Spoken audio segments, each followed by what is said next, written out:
Kali ini kita akan membahas mengenai sayembara yang diselenggarakan oleh AIA Austin di Texas, Amerika Serikat. AIA itu kalau boleh tahu itu American Institute Arsitek. American Institute of Architect. Oh, American Institute of Architect. Sorry, lupa. Biasanya IAI terus tahu. Nah, kebetulan temanya adalah mengenai disaster ya, mengenai force majeure. Nah, dari force majeure tema yang diutarakan ini kita mengikuti sayembara mengenai urban cleanliness park ya, yang bikin taman kota yang bersih dan ramah untuk digunakan terkait pandemi COVID-19 ini. Selanjutnya nanti akan dijelaskan oleh rekan saya Pak Wery pada adegan berikut ini. Mungkin bisa dijelasin sedikit mengenai kota Austin di Texas ini kayak gimana ya, mungkin demografinya atau geografinya atau kultur atau budaya yang berjalan selama ini. Jadi mungkin bisa menjadi latar belakang sebelum menjelaskan mengenai produk dari sayembaranya. Oke, dari kita bicara konteks lokal di Austin, kota Austin ini sendiri ya. Dia ada di Texas, kota ini. Jadi apa yang khas dari Austin ini? Kalau kita lihat, Austin ini kota yang bisa dikatakan vibrant. Dia itu seperti melting pot yang sudah lama. Jadi banyak sekali kultur yang ada yang di dalamnya. Itu terlihat pertama dari festival-festival yang diadakan di kota ini. Dalam 1 tahun itu banyak sekali festival, festival film, festival musik, dari berbagai genre, dari berbagai bidang seni itu banyak sekali di sana. Jadi bisa dikatakan kota ini artsy. Mungkin kalau rekan-rekan familiar dengan film SXSW itu juga biasanya diadakan di Austin, salah satu yang cukup menonjol ya. Kemudian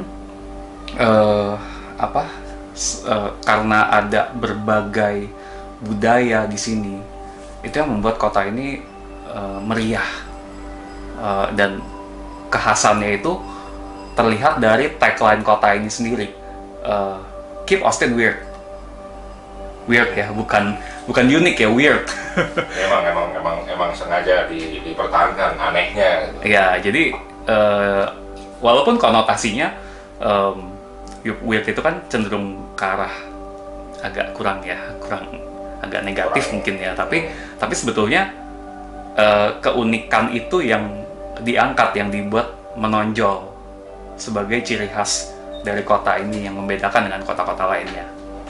Nah, terus keunikan, festivalnya selain film itu apa aja sih? Emang ada kayak festival di jalan raya gitu, kayak di Brasil gitu, emang ada ya? Dia ada beberapa sih yang kalau kita lihat, festival musik reggae itu ada di sana juga. Kemudian rock juga ada, saya agak lupa namanya apa, tapi kalau rekan-rekan cari ya, itu dalam waktu 1 tahun itu banyak sekali festival diadakan di sana. Nah, itu yang kita angkat sebagai karakter dalam desain kita. Jadi Texas nih selain Austin juga Houston ya, ada juga Houston ya. Houston juga Texas kan ya? Iya, benar. Iya. Dengan data yang dipaparkan tadi tuh, data-data tersebut itu akan digunakan dalam desain dalam bentuk apa ya, atau misalkan menjadi dasar pemikiran untuk seperti apa ya dalam aplikasinya dalam desain yang akan dibentuk. Ya, jadi dengan karakter kota yang sedemikian itu, ini yang kita angkat adalah kita terjemahkan karakter tersebut ke dalam karakter dalam desainnya, kita munculkan di desainnya sendiri. Ada dua poin di sini. Yang pertama adalah berhubungan dengan budaya yang vibrant tadi, itu kita tampilkan dalam desain taman yang juga vibrant. Jadi kita banyak menggunakan warna-warna cerah, bentuk-bentuk yang bukan geometris sederhana tapi lebih organik. Jadi karakter keunikan dari bentuk dan warna itu dari kota ini juga muncul di taman.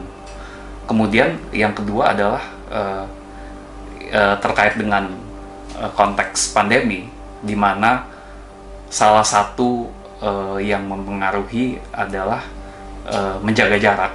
Jadi komponen-komponen di dalam taman itu kita buat tetap mengacu dengan physical distancing yang dianjurkan. Jadi ada jarak-jarak yang tetap dipertahankan walaupun ini ruang terbuka. Jadi sesuai dengan anjuran dan protokol kesehatan, tanpa mengabaikan estetika dari desain sendiri. Bukan berarti jarak jauh tapi ya kosong aja, enggak juga. Ini kita bantu pengguna taman untuk bisa physical distancing dengan artikulasi di taman yang jelas. Jadi sudah jelas kalau saya duduk di sini, orang berikutnya duduknya di sana, bukan mengira-ngira lagi kira-kira 2 meter sekian jaraknya, tapi sudah jelas di taman itu sendiri. Oh, jadi ada signage yang melekat di konstruksi tamannya itu sendiri ya nantinya jadinya ya? Iya, baik secara jelas tertulis maupun secara implisit. Implisit itu berarti mungkin pakai apa ya? Pakai bentuk kali ya, atau pakai warna mungkin ya? Kita lihat lebih lanjut. Oke, siap. Nah, organiknya nih jadinya seperti apa sih? Organik itu kan biasanya berarti kan sedikit banyak mengadopsi bentuk-bentuk yang tidak bersudut ya, banyak kan bentuk-bentuk melengkung yang lebih fluid. Apakah jadi seperti itu ya? Baik, secara bentuk, karena ini temanya adalah force major yang berkaitan dengan pandemi. Di sini kita mengolah bentuk artikulasi landscape dari taman ini dengan terinspirasi dari diagram persebaran coronavirus ini sendiri. Ya, tidak secara spesifik, tapi persebaran penyakit apapun dalam pandemi ini biasa seperti ini. Jadi kalau diibaratkan bentuknya seperti akar. Jadi satu di tengah, bercabang, kemudian bercabang lagi. Kira-kira bentuk konkretnya seperti itu.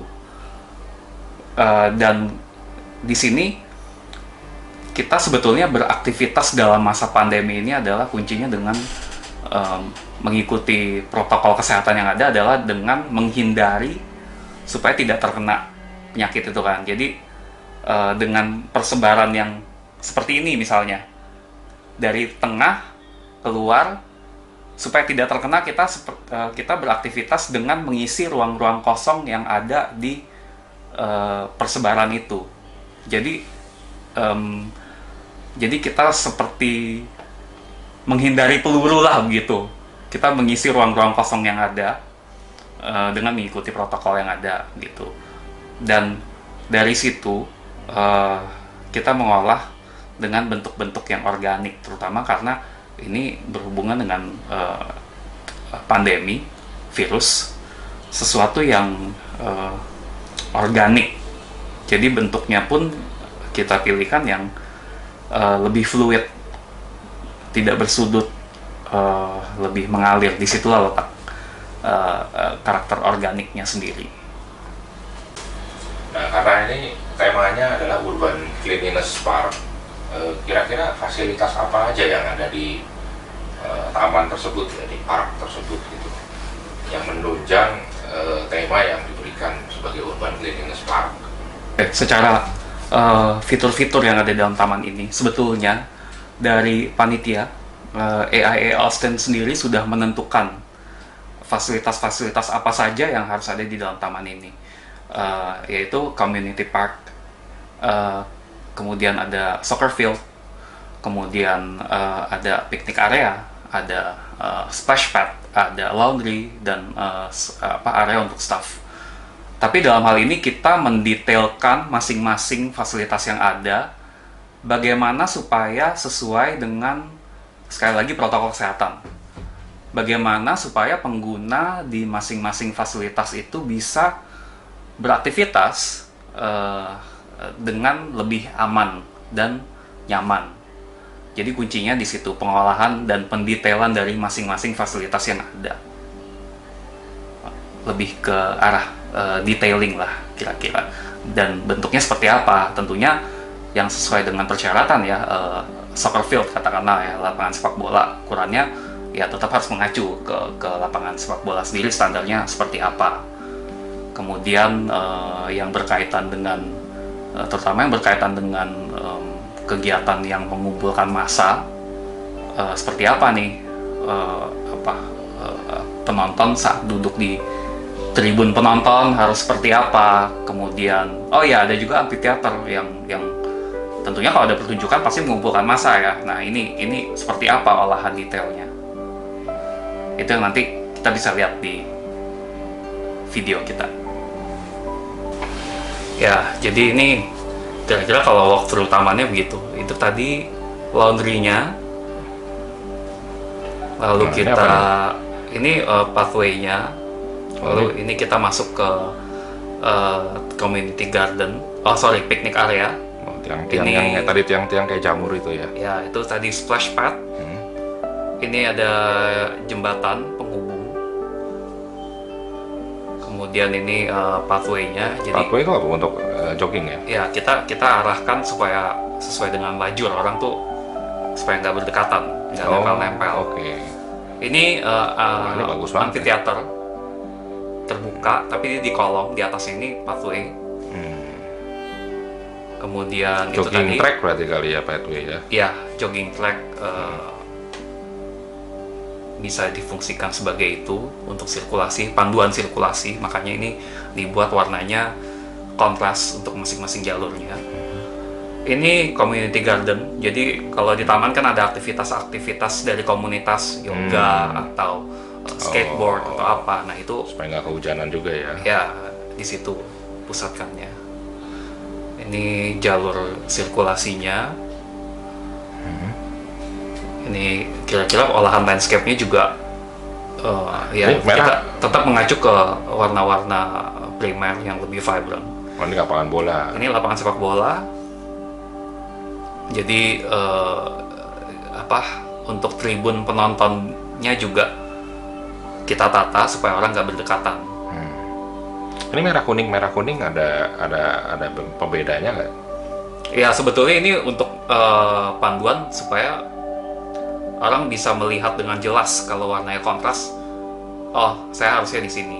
Jadi maksudnya merah dan kuning tuh ini ya untuk menyamakan aja lah ya. Iya, untuk supaya lebih jelas aja warnanya. Sama fungsi, tapi sebenarnya hanya untuk jadi penanda aja ya. Iya. Bukan berarti kuning tuh untuk fungsi apa, kalau merah untuk fungsi apa, nggak ada ya. Nggak, ini bukan seperti lampu lalu lintas ya, merah stop, Oke. kuning hati-hati. Nggak, ini supaya lebih jelas dan kontras saja. Oke.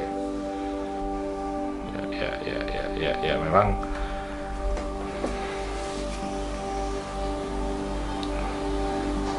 nah ini jogging tracknya memang udah dibikin sendiri-sendiri, emang sengaja supaya orang kepisah-pisah ya. Jadi nggak, ya joggingnya juga nggak bergerombol ya. Iya. Ini sebenarnya amphitheaternya bagus nih di kolong ini sebenarnya. Bisa buat yoga nih, enak buat yoga, mau buat yang tenang-tenang, meditasi juga bisa tuh sebenarnya. Bisa. Gitu. Ya, amphitheater sih fleksibel ya. Ya, multifungsi lah itu. Ya. Yang jelas semua fasilitas ini kita buat terbuka. Jadi open air, sirkulasi udara lancar. Bahkan ini yang di kolong sekalipun juga Atapnya itu bolong-bolong ya? pinggirnya juga kombinasi atap transparan dan warna. Berapa gede sini ya lahannya ya? Lumayan ini ya? Lumayan. Jadi dia memang lokasi lahannya sendiri ada di dia cukup variatif perimeternya. Ada yang berbatasan dengan komersial, ada yang berbatasan dengan residential, ada yang berbatasan dengan gereja bahkan. Jadi olahan zonasinya juga disesuaikan dengan batas-batas yang ada di sekitarnya. Baiklah. Kita masuk ke perencanaan tapaknya sendiri. Di sini dari luas lahan yang ada terdapat seperti yang sudah disampaikan tadi, ada beberapa fungsi yang berbeda. Di sisi timur itu ada shopping mall kecil, pusat area komersial. Itu yang kita ambil sebagai salah satu simpul untuk akses ke taman sendiri. Kemudian simpul lainnya adalah di sisi utara itu ada perpustakaan dan residential. Memang di sisi ini taman tidak langsung berhadapan dengan jalan, berbatasan dengan jalan, tapi ada di belakang perpustakaan. Nah, ini yang kita jadikan simpul berikutnya. Simpul di sisi selatan ini ada gereja dan residential. Jadi ini adalah simpul ketiga. Nah, sirkulasi utama dari taman itu kita bentuk dengan menghubungkan 3 titik ini, dan ini juga paralel dengan konsep persebaran tadi, di mana tiga simpul ini yang dihubungkan itu yang membentuk peta persebaran yang utama. Berdasarkan aksis itu, zona-zona yang ada di taman terbentuk, disusun berdasarkan aksis utama ini.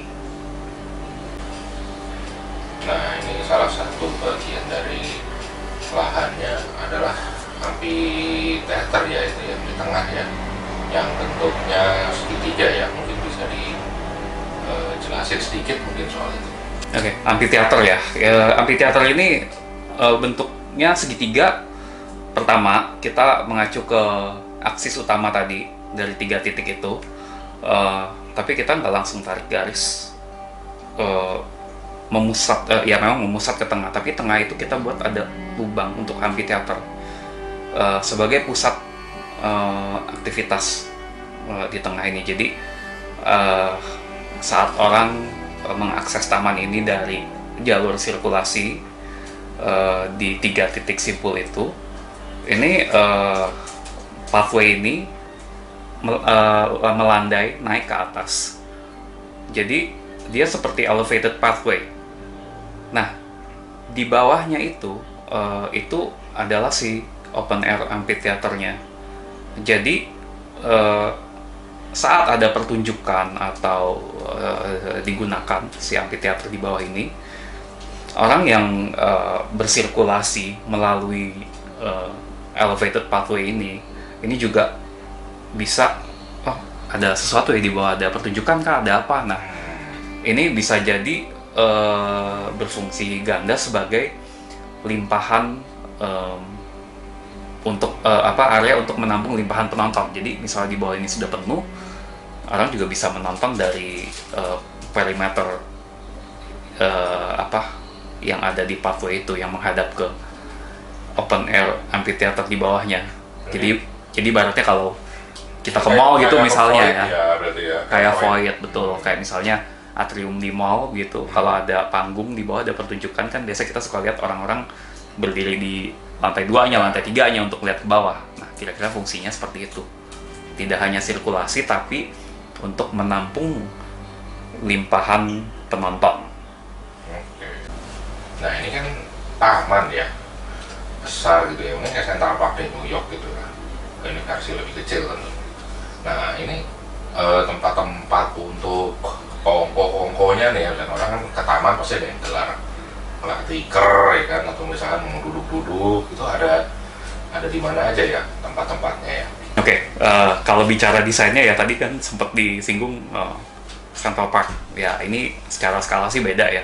Central Park itu kan besar sekali, kayak super block gitu, tapi jadikan taman. Kalau ini secara skala pertama ini lebih kecil.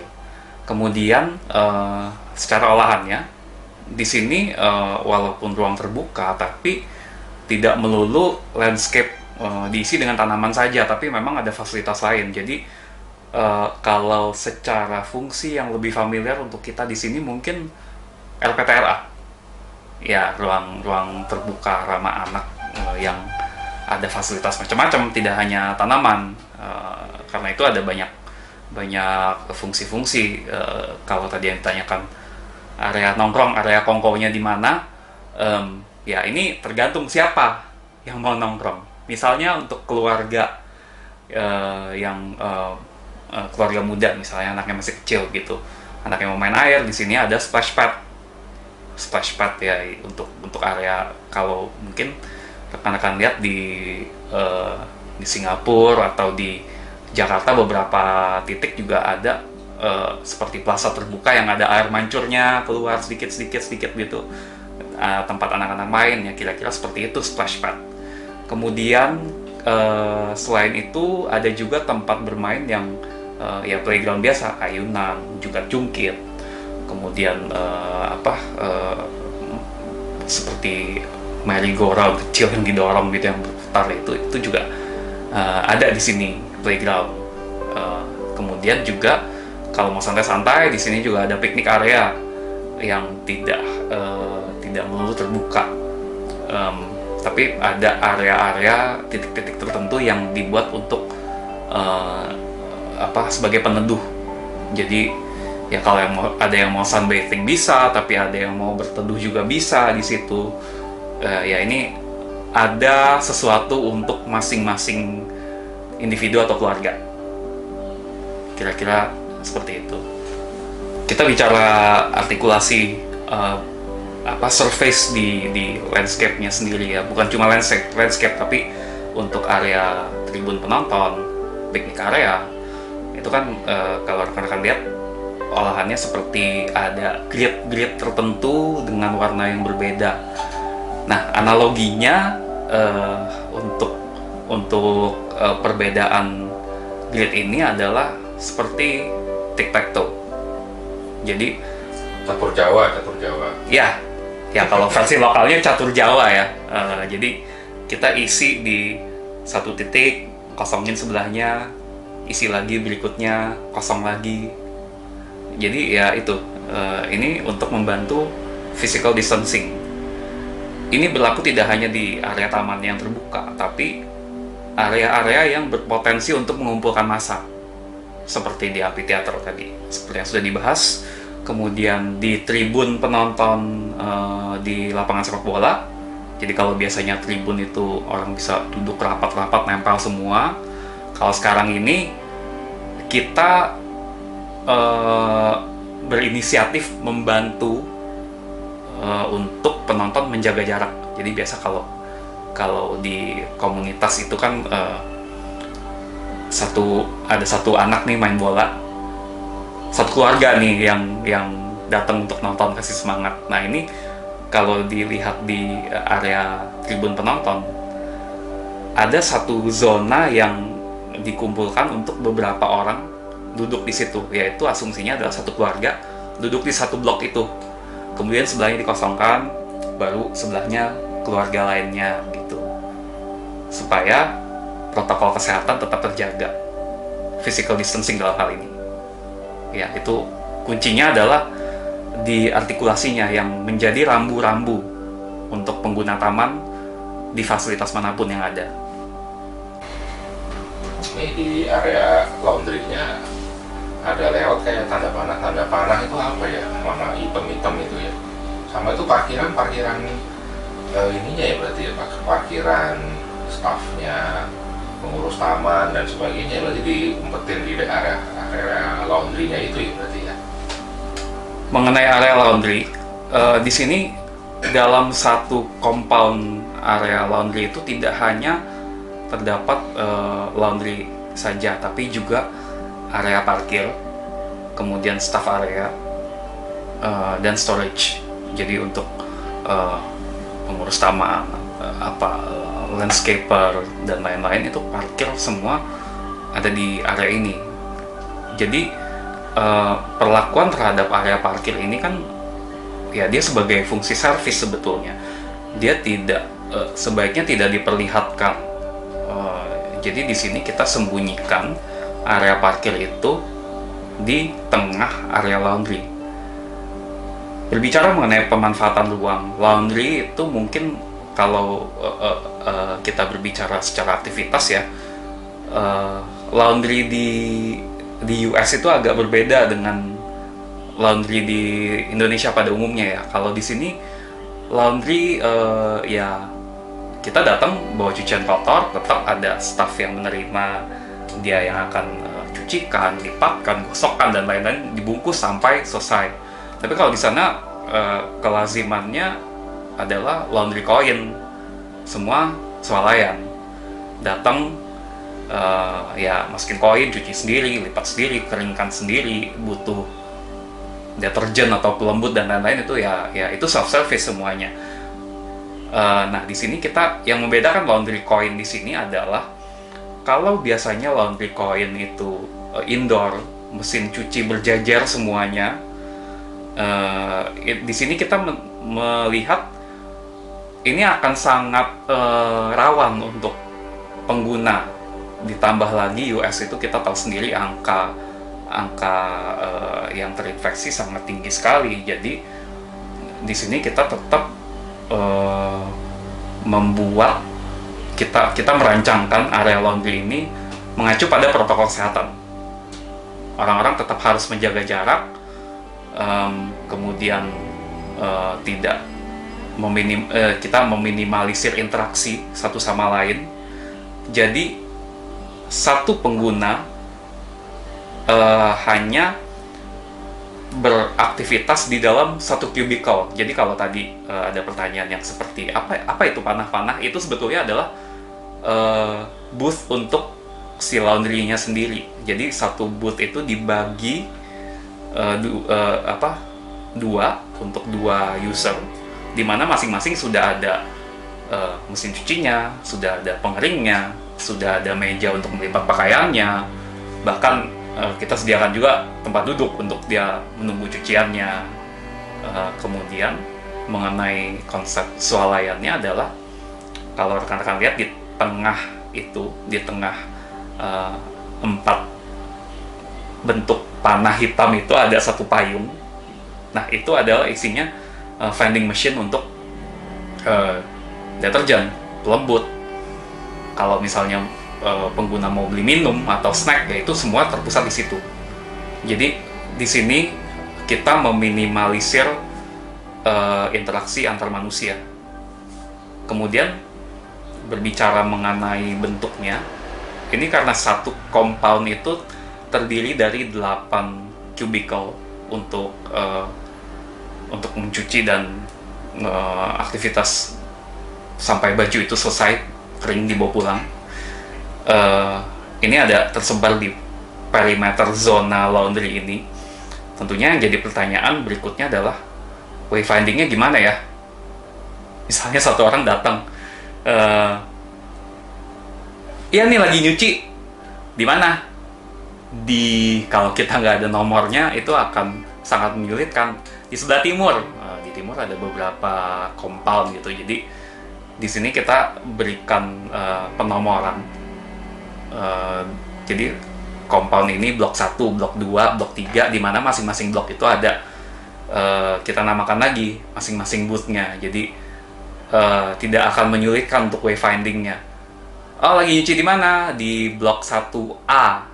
Nah, itu langsung terlihat, oh satu yang ini, cubicle yang A yang ini. Oh, langsung terlihat karena beda dengan laundry coin pada umumnya yang semuanya terlihat. Di sini kan karena ada physical distancing, pembatasan secara visual juga otomatis navigasi di area ini jadi penting untuk sebagai wayfinding-nya. Jadi perlu ada directory yang lebih jelas. Kira-kira seperti itu mengenai desain area laundry-nya.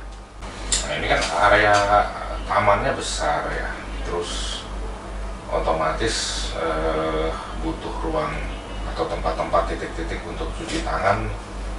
Otomatis kan harus bagaimana nih supaya nggak orang males untuk cuci tangan. Akhirnya kan kalau orang udah mulai males cuci tangan nih harus ke ujung-ujung atau gimana, harus cari-cari dulu ya kan, disorientasi di mana toilet, di mana wastafel, tentunya kan orang jadi enggan untuk cuci tangan dan akhirnya malah nggak cuci gitu.